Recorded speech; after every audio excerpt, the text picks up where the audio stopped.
السلام علیکم گائز، میرا نام اظہر اور ہمارا یوٹیوب چینل دیکھ رہے ہیں حقیقی آواز۔ لوگ سیاح کے لیے جاتے ہیں تفریح مقامات کی طرف، اور ایک بڑا ہی دل خراش واقعہ پیش آیا رتی گلی میں۔ یہ بیسیکلی کشمیر کے آگے ایک پوائنٹ آتا ہے، سارے سیاح وہاں جاتے ہیں، فیملیز بھی جاتی ہیں، بڑا ایڈونچر والا علاقہ ہے یہ۔ لیکن کل یہاں پہ نا ایک بڑا ہی دل خراش واقعہ پیش آیا، اس کو رتی گلی جھیل بھی کہا جاتے ہیں۔ اصل میں یہاں پہ کچھ لوگ تھے جو گئے ہوئے تھے سیر و تفریح کے لیے۔ 16 اگست کو جو پانی آیا سیلاب کا، وہ ان کو نا ان میں سے سارے دوستوں کو اپنے ساتھ بہا کے لے گیا، اور ان میں سے ایک کی ڈیتھ ہو گئی اور باقی 4 جو ہے نا وہ ابھی تک لاپتہ ہیں۔ ایس پی نیلب ساجد عمران کا کہنا ہے کہ جو طلحہ کی جو لاش ہے نا وہ ہیڈ کوارٹر ہسپتال ایٹ ہمام کے مقام پر پہنچا دی گئی ہے، اور جس کو وصول کرنے کے لیے اس کے لواحقین جو ہے نا وہ نارووال سے آئیں گے، کیونکہ ان لوگوں کا تعلق نارووال سے ہے۔ اختر ایوب کے مطابق یہ 5 افراد لاپتہ ہوئے ہیں۔ یہ بیسیکلی اسلام آباد میں زیر تعلیم ہے، اور ان میں سے 2 بچوں نے FSC کی ہوئی ہے، ایک 17 سال کا ہے، ایک 18 سال کا ہے۔ یہ 13 اگست کی رات کو پبلک ٹرانسپورٹ لوکل سروس کو یوز کرتے ہوئے وادی نیلم پہنچے تھے، اور 16 اگست کی شام کو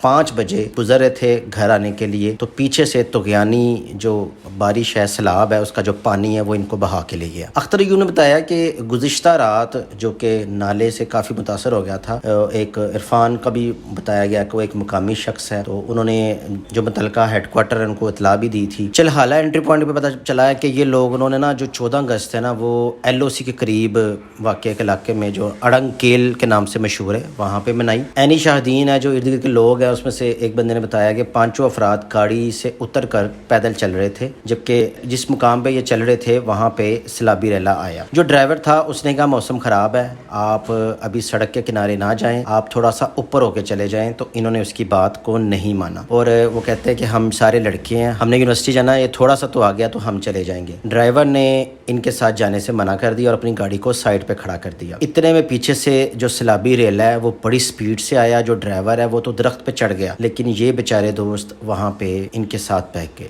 گھر والوں کو جو ہے نا وہ پتا تھا کہ یہاں پہ سگنل ہوتے نہیں ہیں، اس وجہ سے انہوں نے کہا کہ جب 16 اگست کو یہ آگے آئیں گے، 15 اگست کو، تو ہمارا ان سے رابطہ ہو جائے گا، لیکن ان کو یہ نہیں پتا تھا کہ ان کی لاشیں ہی گھر پہ آئیں گی۔ ابھی تو 4 لوگ ہیں، ان کی تلاش جاری ہے۔ آج تیسرا دن ہو گیا تو ان کی وہ جو لاشیں ملی نہیں۔ انہوں نے پھر سوشل میڈیا کے تھرو ایک میسج کنوے کرنے کی کوشش کی ہے کہ یہاں پہ یہ مسئلے مسائل ہو گئے۔ طلحہ بیسیکلی 17 برس کے تھے، اور وہ انہوں نے FSC کی ہوئی تھی، جن کی ڈیتھ ہو گئی ہے، اور جو باقی ہیں ان میں سے بھی 2 بندوں نے FSC کی ہوئی تھی۔ یہ ماموزاد بھائی ہیں، اور کومسٹ یونیورسٹی ہے اسلام آباد، اس کے طلبہ ہیں یہ، اور یونیورسٹی کی وجہ سے کہ اگلے دن انہوں نے یونیورسٹی جانا ہے، اس وجہ سے وہ سپیڈ سے نکلے تھے۔ موت کو کون ٹال سکتا، اصل میں موت ان کے پیچھے آئی ہوئی تھی اور ان کو کوئی پتہ نہیں تھا۔ اللہ سے دعا ہے کہ جو باقی ہیں وہ سیف اور سلامت مل جائے۔ ویڈیو پسند آئے تو چینل کو سبسکرائب کیجیے گا، ویڈیو کو لائک کیجیے گا، شیئر کیجیے گا۔ Thank you.